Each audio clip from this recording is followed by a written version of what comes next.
PT Cipta Perdana Lancar memperoleh fasilitas pinjaman sebesar 74 miliar dari BCA yang setara hampir separuh dari ekuitas perseroan dan didukung jaminan aset senilai lebih dari 1 kali ekuitas. Langkah ini direncanakan untuk membiayai ekspansi operasional dan proyek baru setelah mendapat persetujuan resmi dalam rapat pemegang saham luar biasa. PT Cipta Perdana Lancar Tbk memperoleh fasilitas pinjaman dari PT Bank Sentral Asia Tbk sebesar 74 miliar rupiah, jumlah yang setara sekitar 47,33% dari total ekuitas perusahaan per akhir tahun 2024. Nilai tersebut membuat transaksi ini tergolong sangat material bagi struktur permodalan perusahaan. Pinjaman ditopang jaminan yang berasal dari aset perusahaan senilai 202 miliar rupiah serta aset pribadi pemegang saham pengendali yakni Tuan Hamim dan Nyonya Syamsiah.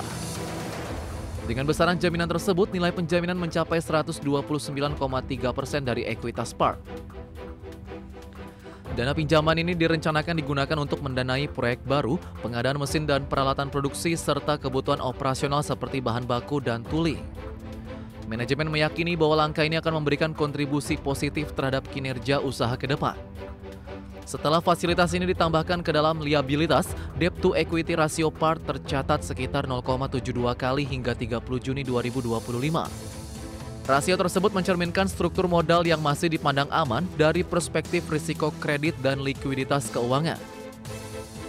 Perseroan berencana menggelar rapat umum pemegang saham luar biasa pada 11 Agustus 2025 untuk meminta persetujuan terkait transaksi serta pengikatan aset sebagai jaminan.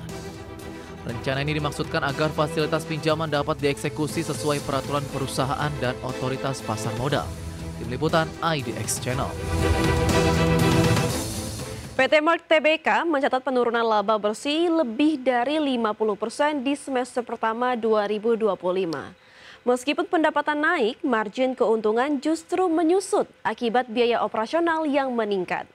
Perusahaan kini dituntut melakukan efisiensi dan strategi bisnis lebih agresif untuk memulihkan kinerja keuangan. Pada semester pertama 2025, perusahaan farmasi PT Merck Tbk mencatat penurunan laba yang signifikan sebesar 52,3% dibandingkan tahun sebelumnya. Laba kotor yang dikantongi hanya mencapai 126,6 miliar rupiah, turun dari 152,2 miliar rupiah pada periode yang sama tahun sebelumnya. Laba bersih di kuartal pertama tahun 2025 tercatat sebesar 13,2 miliar rupiah, sedangkan di kuartal kedua mencapai 22,5 miliar rupiah. Keduanya mencatat penurunan signifikan dibanding kuartal yang sama di tahun sebelumnya. Meskipun pendapatan perusahaan mengalami pertumbuhan, tekanan terhadap margin laba terlihat jelas. Biaya operasional dan tekanan dari produk serta distribusi menjadikan lonjakan pendapatan tidak diikuti peningkatan laba secara proporsional. Penurunan laba sangat dipengaruhi oleh meningkatnya biaya produksi, depresiasi aset, dan persaingan harga di pasar domestik. Selain itu, kondisi makroekonomi dan fluktuasi nilai tukar turut mempersempit margin keuntungan Merck Indonesia. Perusahaan perlu melakukan efisiensi operasional, skala pendapatan yang lebih besar, serta optimasi portofolio produk untuk memulihkan kinerja keuangan. Strategi ini diharapkan dapat membantu memperbesar margin dan stabilitas laba secara jangka menengah dan panjang. Tim Liputan IDX Channel. Dan pemirsa, kita beralih ke update penutupan sesi pertama IHSG hari ini, di mana IHSG hari ini ditutup melemah 0,01% ke level 7.514,66. Adapun IHSG tadi pagi dibuka di level 7.534 dan sempat menyentuh titik tertinggi di level 7.549. Adapun 321 saham mengalami penguatan dan 269 saham mengalami penurunan dan 210 saham tidak berubah atau stagnan.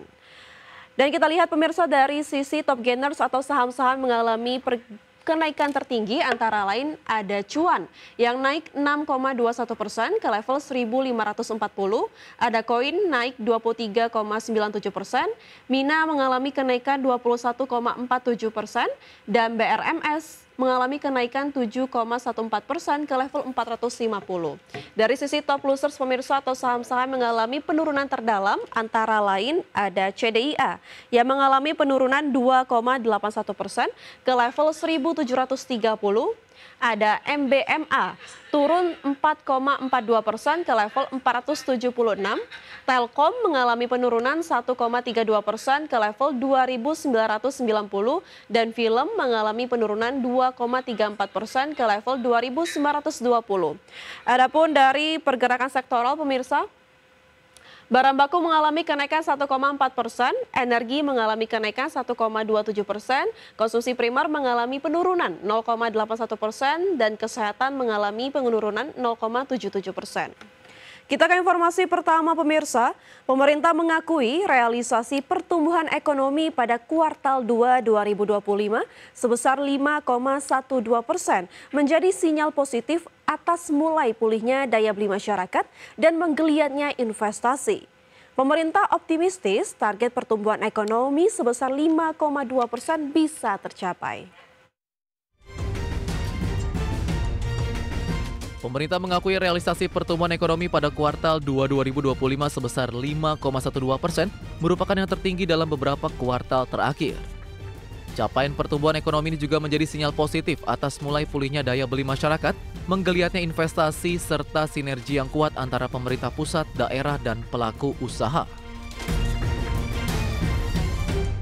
Menurut Menko Bidang Perekonomian Erlangga Hartarto, capaian pertumbuhan ekonomi Indonesia menjadi salah satu yang tertinggi di kawasan ASEAN maupun di G20.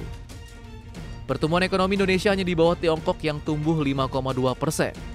Dengan kondisi tersebut, pemerintah optimistis kinerja perekonomian nasional tetap berada di jalur untuk mencapai target pertumbuhan ekonomi sebesar 5,2%.